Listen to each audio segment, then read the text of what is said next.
আরে বলছে মা কিসের সত্য?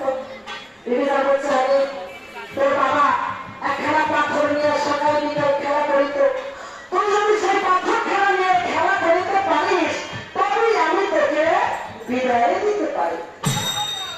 আরে বলছে মা এ কথাটা তুমি আমাকে আগে বলনি, তুমি যদি আমাকে এ কথা আগে বলতে তাহলে ছোটবেলা থেকেই আমি ওই পাথর খেলা আরম্ভ করিয়ে দিতাম, কিন্তু এখন সেই পাথর খেলা কোথায় আছে মা, তুমি আমাকে দেখিয়ে দাও।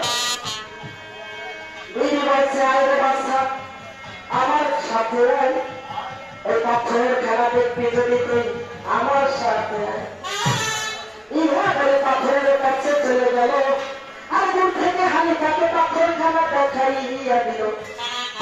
দূর থেকে পাথর খেলা দিয়ে দেখাইয়া পাথর থেকে হানি বাবা ঘুরে দেখাইয়া বিসমিল্লাহ বলে হানি পাথরের কাছে গেল, আমার নাম দিয়া হানি পেয়ে পাথরে হাত দিল।